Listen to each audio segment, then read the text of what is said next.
Hi guys and welcome back to my channel. Now today I'm going to show you an example of our rook and pawn endgame, which was really better for us in this game, and I'm going to show you how to win it. Okay, so what is going on in this position?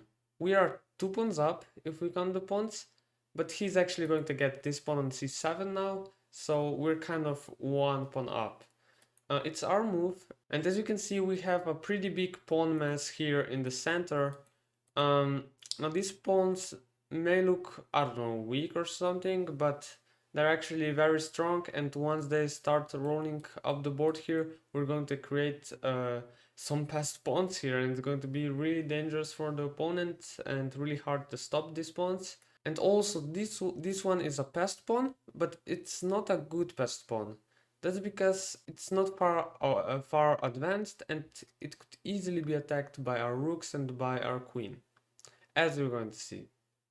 So here in this position, I just played my queen to e6, trying to go into a rook and pawn endgame. If he takes, of course, which is bad, we can just recapture, and now he doesn't even get this pawn here. Of course, the best thing to do here is to just take this pawn, because it also defends the queen.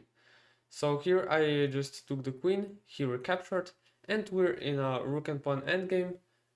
We both have 2 rooks, and as I said, this pawn mess here in the center is going to be really strong for us.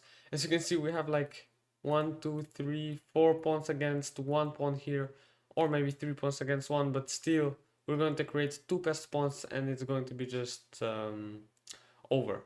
But let me show you how to do it. You don't have to hurry that much, because the opponent doesn't have much to do, and if you hurry, maybe you'll miss your chance or you will screw something up. So that's why here you just play e4, just defending this pawn. And the point is that this pawn is actually not attacked. If he takes it, we can just checkmate the opponent, of course.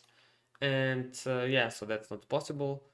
That's why here he played g6, and now he is threatening to take this pawn, because there's no longer back rank checkmate idea. So now we have to defend it with rook to f1. He played rook to f7, attacking this pawn again. But now, what do? It seems like we're going to lose that pawn. But a really good thing here to realize is that, okay, we can't protect this pawn. Pushing it would be really bad, because we just kind of destroy our pawn majority here in the center. We don't want to do that, of course. And otherwise we can't really protect the pawn. So that's why it's very important to just bring the king closer and allow him to take. Because after he takes, we're going to take. And now this rook can't really protect the other pawns. As you can see, we can play just rook to c7. And whatever he does, let's say if he just pushes the pawn, because he can't defend it with the rook, of course. If he pushes the pawn, we can play rook to b7. We're gonna take that pawn, and the important thing also is that he can't really attack our pawns here, because we played king to g2 on the last move. We're preventing him from any activity here of attacking our pawns or something. So this was really important to figure out here, that we just have to move our king closer here. So he saw that taking is not an option, so he just went to e8. He doesn't have much to do. I played my king to f3, just slowly getting my king into the center. He played king g7, I played king to e3, and he went back. Now here I decided to just play a rook to b1, putting pressure on this pawn here, so the rook can't, leave this rank. And of course, also my idea was that this pawn is very weak, as well as this pawn.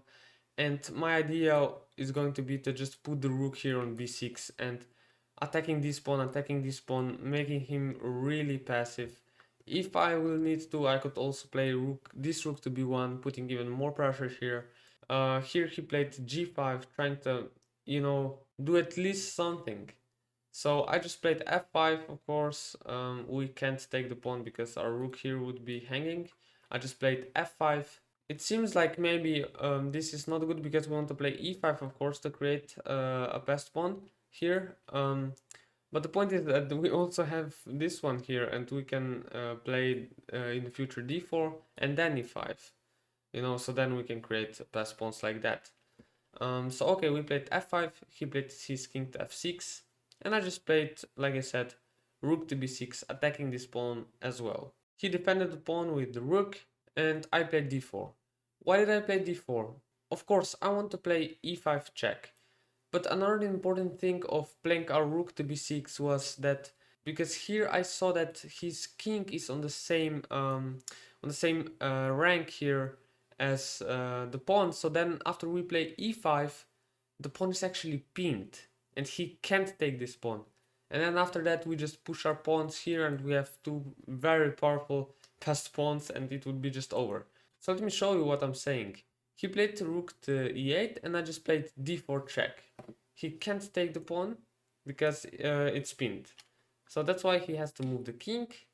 And then we just play f6 check. When he moves, we just play e6 and this is just completely over. As you can see, these two pawns are really powerful. This is a protected pass pawn. They're going to promote the queen or just make him give us a rook or something. It's just over.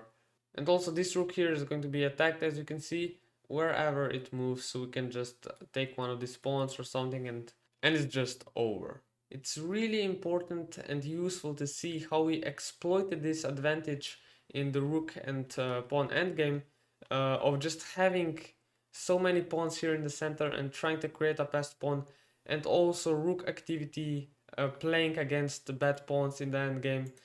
So I think this was really useful, guys. Guys, if you like the video, please subscribe. This would mean a lot to me. And yeah, that's it for today. And I'll see you guys in the next video.